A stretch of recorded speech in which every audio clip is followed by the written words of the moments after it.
Welcome to episode 3 of Wrestling with Anime. I'm Paul. And Justin. So, I made you watch a great WWF pay-per-view. Yeah, 1997 of the Calgary Stampede. Or Canadian Stampede. If you want to get the name right. Nope, I can't get the name right. Okay, so let's just start off with the first match you had to watch, which was the Godwins versus the New Blackjacks. Which technically isn't part of the pay-per-view, it's part of the free-for-all, but you had to watch it anyway. Yeah, I know, it was part of it. It was kind of like a very minor match, it felt like. Yeah, so the free-for-all was a thing they would run for 30 minutes before the pay-per-view technically started, as a way to get people to buy it last minute. Oh, I see. So I don't know why they put that match on there, because it's kind of shit. But yeah, there wasn't much to that. No, there really isn't. Basically, the Godwins go over in a nothing match that's like 5.5 minutes. Yeah. We then get to a really great opening video package. Oh, where basically it shows a bunch of what happens at the Canadian Stampede? Well, no, that's the one where it's like, it talks about, basically it builds up the feud between Bret Hart's current storyline, which is basically where he's a heel in America and a face in Canada. And it's like, you're talking about like, Bret Hart lives in a world of black and white, but the WWF is shades of gray. Oh. You don't remember this? No, okay. I hardly remember the storylines of every wrestler in this. Okay, so our first match on the actual pay-per-view is Triple H with Chyna against Mankind. Yes. This went somewhere. It did go somewhere. So tell me what you thought of this match. A bit ridiculous. I can't really remember any details of like how many times things happened, but they basically ended up taking it outside. Yeah, so they have a bunch of really cool spots in the match. They do the suplex on the ramp, which is like, fuck, that must have hurt to take that suplex. But anyway, so what did you think of the Triple H Mankind match? Can't remember what I was gonna say right now. This is the double count out one. Okay. We had some technical issues. For some reason, it stopped recording. Yeah, so... when we had recorded like half the episode. Yeah, like 10 minutes of an episode. This is brilliant. I think we're talking about Mankind versus... Triple H. Okay, yeah. So, it was, I would say, funny, in a way. Yeah. Because they just take it, like, right outside, like... outside the ring and out into the crowd to the penalty box, and then they get taken outside, and then they keep fighting while they're outside. Yeah, no, they eventually, the match ends in a double count out, but that doesn't stop the fight for long. Yeah. I really love, there's an Irish whip spot where Mankind gets Irish whipped across the ring, and he falls down because Triple H has been working on his knee. And I really love that. That's really great selling. Yes, indeed. So let's move on to the Sasuke versus Taka Michinoku. Which is a pretty good match, I would actually have to admit, though. Yes. What did you think of Sasuke versus Taka Michinoku? I was rooting for Sasuke. The great Sasuke, which apparently no one can pronounce his name. Sasuke.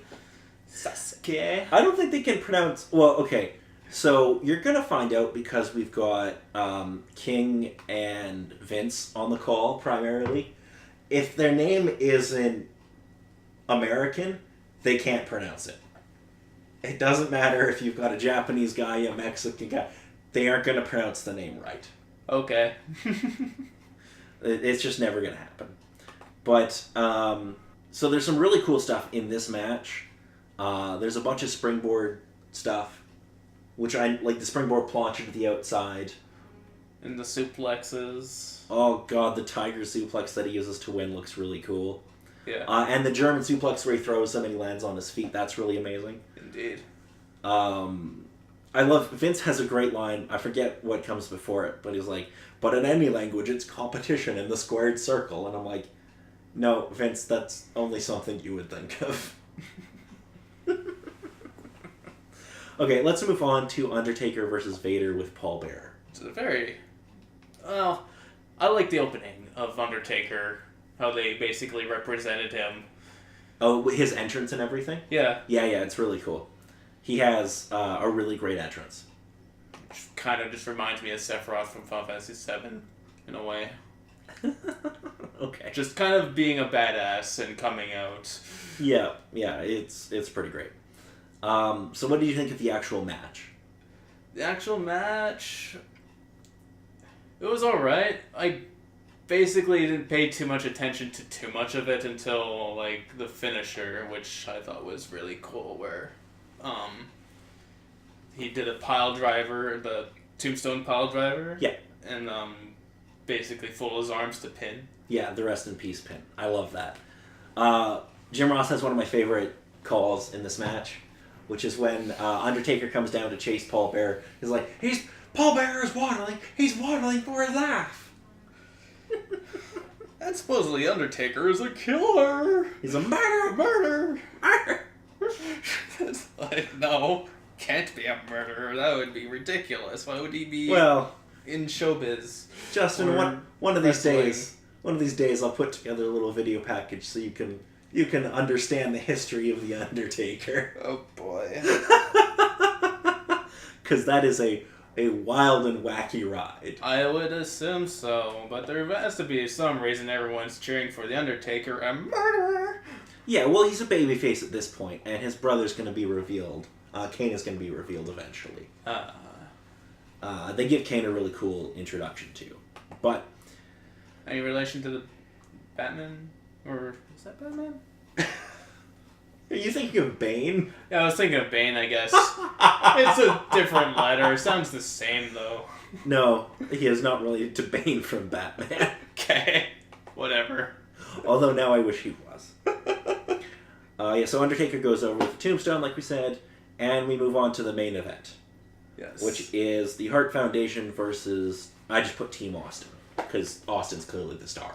Obviously. Everyone else is extras. Pretty much. So what did you think of this match? It was okay. Okay. So, watching this, were there any particular people who jumped out at you that you really noticed when they were in the ring and doing stuff? Well, obviously Stone Cold or Austin, it would be the one you would recognize. And Mr. Pink Pants or Shorts, Mr. Pink Pants? I don't know. Do you mean Owen or Brett? Oh, I don't know. They both have pink, don't they? Yes. Okay. That's why I was like, I don't know who that is. I don't know. I guess it's just their color because they're the Hart Foundation. Yes. Yeah. Yes, exactly. So, was it the guy who got the pin, or was it the other one? Probably the guy who got the pin. Okay, so that's Owen. Okay. So yeah, Owen's pretty... They're both really good. Yeah. Owen never got necessarily like a main event push, but Owen was pretty fantastic. Yeah, and this was obviously staged so that the Hart Foundation would win. Well, yeah. Because there would be a riot if they didn't. Yeah. Like somebody gonna die. Yeah, if Team Austin wins, then the Saddle Dome would be burned down by the morning. There ain't gonna be anybody cheering. No.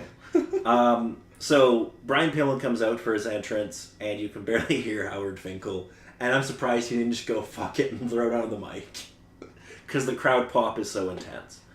I love how they wait a few seconds to hit Brett's music after all the other Harts are introduced, because he's like the star of the team. Yeah. And I also love the simple storytelling of the Harts all wait on the top of the ramp until Brett comes out and they all walk down together, whereas Austin's team all had like individual entrances, which I thought was really cool. Owen pins Austin, and Austin does not take losing very well. No, he basically decides to go back in all alone to try and take on everybody. Yeah, because he's gonna beat their asses. Which wasn't a very smart idea. And he gets handcuffed and... Even as he's getting handcuffed, he's still trying to beat the shit out of people. And when he can't beat the shit out of anybody... he just starts flipping them off. Yeah. Fuck you. Yeah, no, Austin's pretty great. We see Stu and Helen Hart are in the front row, and they eventually end up getting in the ring after the match with the rest of the Hart clan. Yeah. What did you think of that sequence? Rather, it seems like it was pretty much staged to happen. Well, yeah, it's pro wrestling. Pro. I mean, it's all staged to happen. Yes. It's not real, Justin. And they bring Ram up and some that's kid Helen. And then there's a kid who sneaks on there telling one of the WWF officials that he's part of the Hart family. And Brett finds him in the ring. He's like, "Who the hell are you?" And he's like, "Oh, I just told them I was a Hart and they let me in." That's pretty fucking fantastic. Anyway, so what did you think of the show overall? Overall, it was long. It's only 2 hours. Only 2 hours? My God. I don't know. I thought it was like really super long for some reason. I could have given you like a 4 or 5 hour pay-per-view. Why are there 4 or 5 hour pay-per-views? I could have given you like a New Japan show that's like 4 hours. I would probably kill you if that would be the case. So next time you're going to do a Wrestle Kingdom show. Oh no. That sounds terrible. Wrestle Kingdom shows are amazing. If you say so. I do. So, did you have an MVP for this show? Like anybody that really stood out to you? Undertaker probably stood out the most. Undertaker? Okay. That's not a bad choice at all. Alright. So, now that we've had our cake, we have to eat our vegetables. No, anime is not vegetables. Anime is cake. Well, maybe for you. Yes, we have opposite opinions of things, I guess. Sometimes. So you made me watch the first 4 episodes of Gurren Lagann. Yes, of Tengen Toppa Gurren Lagann. Yeah, I'm not going to try to pronounce all of that. Okay, that's fine. That's just what it's known as in Japanese. But it's just simplified for the North American audience as Gurren Lagann. Okay. So, I'm going to try to remember the story off the top of my head, because I didn't take any notes for this. I did rewatch the episodes, but I watched it in Japanese, because I didn't care much for the English dub. Okay. So, the first episode starts off with a giant space battle. Well, yes, it basically opens up to a space battle. Yeah. We don't know how far into the future or past this could have been, or could be. And that's basically just how it starts off. Yes, and then we go underground and we meet our 2 main characters, Simone and... is it Kamine? Kamina, okay. They live underground. Simone is like a tunneler or digger. Yeah, he's a digger. He digs tunnels, finds treasures, expands the village of the Jiha village. Which... that could become a very unfortunate name if they changed it a little. But anyway. Okay. Anyway, so they end up breaking through to the surface, which they're told doesn't exist. Yeah, by their village chief, and then, this giant mech face just comes right down when they were looking for a giant face in the first place. Yes.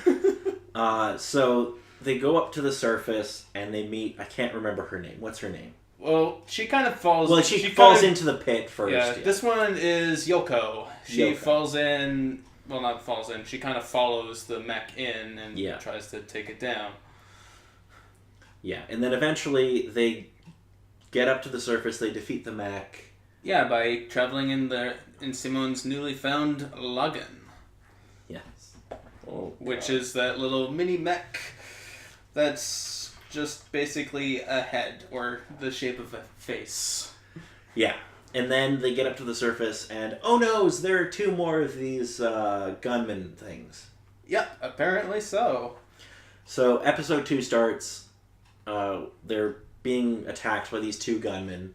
Yep. Long story short, they defeat them shockingly. Well, I think one gets away. Oh, yeah. The other one gets shot down by the neighboring village, the Littner village. Yeah. So they destroy one of them, the other one gets away. And then, what happens in episode 3?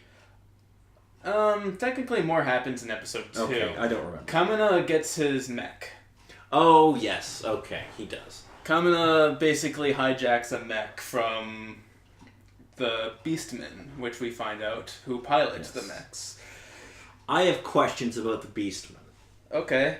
What are they? They are like a subhuman species who basically follow under their leader, who you find out later is named Lord Genome. Okay. And he's basically the big head of the big cheese that's basically in charge of the humans on this planet. Okay. So, and there's specific reasons that I probably can't get into too many details on that. Okay. So, basically that's episode 2 and stuff. And then in episode 3, they go hunting. Oh yeah, they decide to go hunting. You find this berry hippo thing and other creatures. Oh, God. And it ends up being those whatchamacallit, the things that pilot the gunmans. What are they called? Things that pilot a gunman? Yeah. Those little, like, black, weird-looking creature things. Oh, the Beastmen? Or... I thought they had a different name, but okay, maybe. I don't really remember. I just remember what, like, Viral or something was his name? Oh, right. Yeah, Viral. But anyway, before even Viral, like, or just right when Kamina meets Viral, like, did you notice that the sword length was a bit longer than the sheath when he was drawing it out? I noticed that sword changed size all the time. Yes, it does. You'll notice in this anime that sizes don't always stay the same in this show. Yeah. Anyway, so what else happens in these 4 episodes? Well, finishing off with episode 3, Gurren and Lagann finally combine. Oh, yes. Which you get that great scene where he just slams Lagann right onto the top and just fixes himself. There we go. We combined. And how that didn't kill Kamina, I still don't know. And how that happens every time after that. How the drill doesn't, hit him in the head. Yeah. I don't know. That's never questioned. Yeah, no, I'm bringing logic into it. I forgot. This is Gurren logic we're talking about. This is what I call, like, anything that you have to question logic in this show. Okay. So, what happens in episode 4 again? Okay. I don't want to say this is a filler episode, mainly because you meet important characters that become relevant later in the show. But basically, the plot of this episode is kind of filler anyways, but you kind of learn that, Oh, is this the one where we meet the Black family? Or is that the previous one? It's the one where you meet Kitan and his subordinates, who are all females, who have, like, strangely similar names that I can't remember. Yeah. So, they get offered... Yeah, they're the Black siblings, aren't they? Yeah, I guess so, yeah. Yeah, okay. So, they eventually end up offering Simone and Kamina? I'm never going to pronounce that name right. Okay. They offer that they can join the Black siblings. I don't really get... I think the Team Gurren asks the Black siblings if they want to join. And then they ask them too. Because that's like a joke at the end of the episode where they both ask each other to join. Well, obviously the Team Gurren is the one you'd be rooting for because guess who hijacked the mech and look who didn't. Okay, so far. Here's my problem. Why is he talking about Team Gurren like in the first episode? Okay, so basically I guess he had other subordinates as well as Simone, but he basically just wanted to start something big. He wanted to get out of the underground somehow and basically name his little group Team Gurren. Okay. Eventually the name of Team Gurren evolves at some point to Team Gurren then. Okay. So is there anything else that happens in the first 4 episodes that I've forgotten? Well, Yoko hasn't taken off her top, so no, not really. Oh, God. Okay. So, For the most part, I found the show enjoyable. It is a very enjoyable anime. I really love it's quite funny in parts. It's beautifully animated.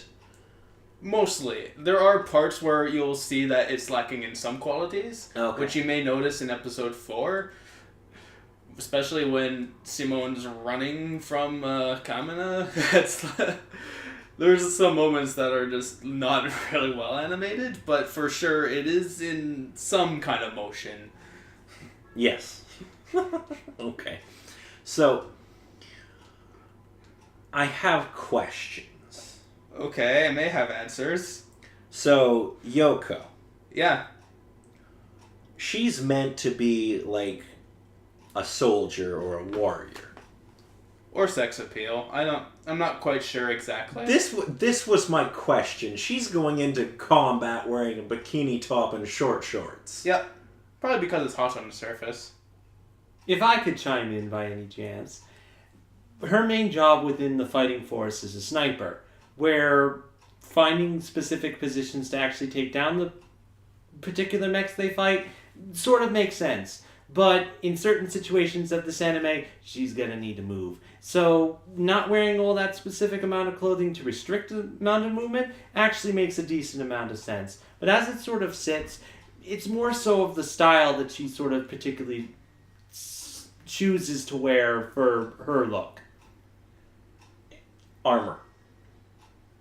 If you're fighting giant mechs, you wear armor.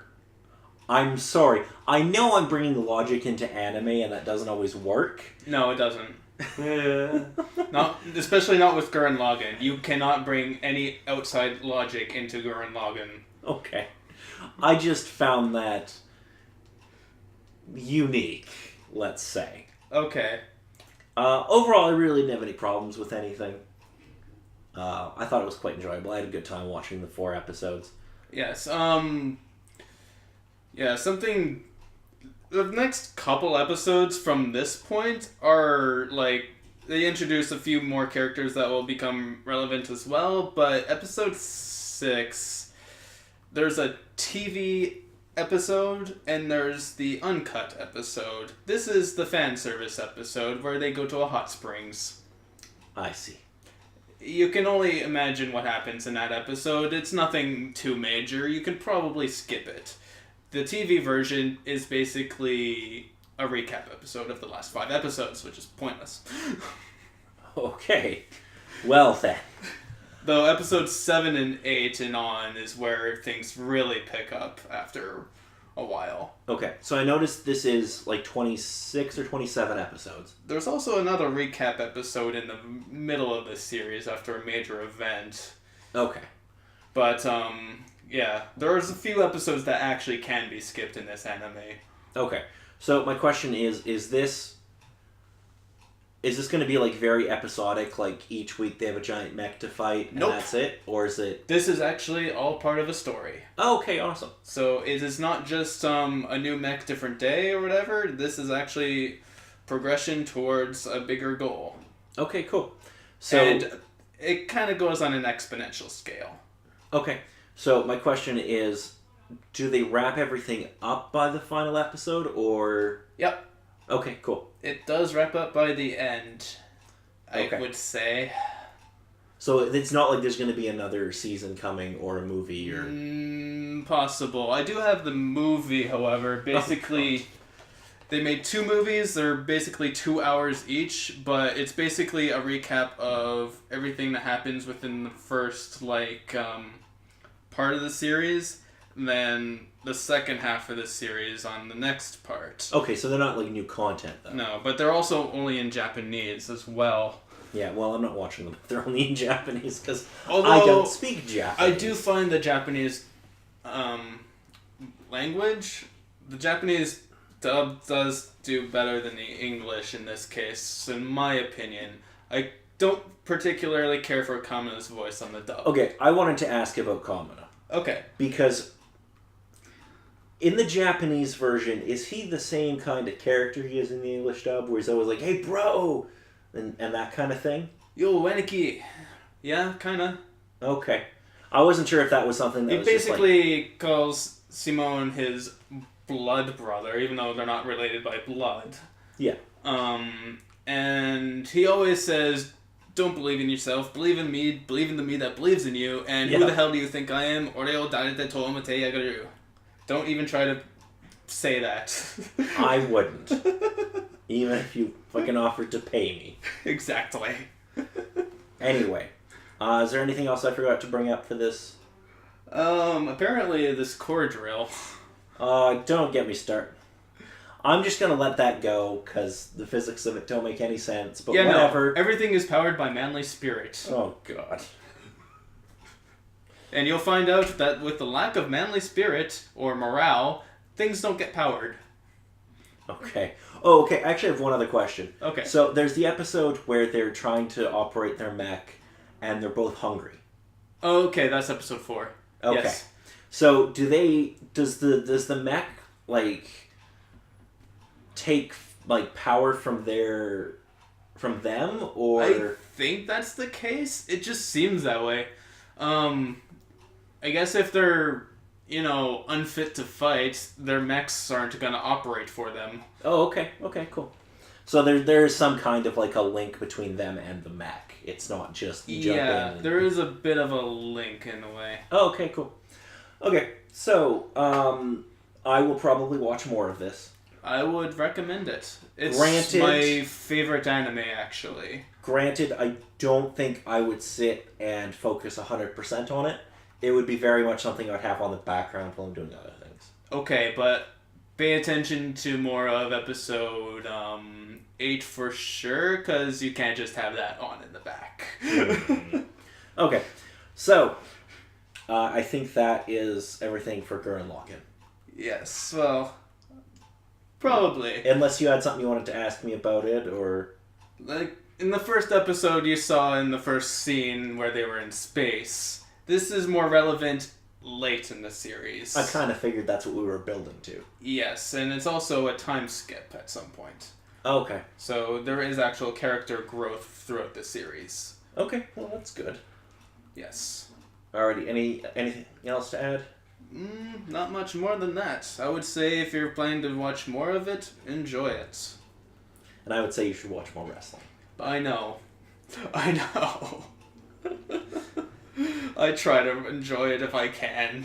Next time, maybe I'll give you an episode of Raw or something. I try to find points that I try to enjoy.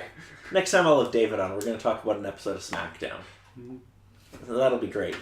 Alrighty, I think that's it for the episode 3 of Wrestling with Anime. I'm Paul. And that's Justin. Very good, Justin.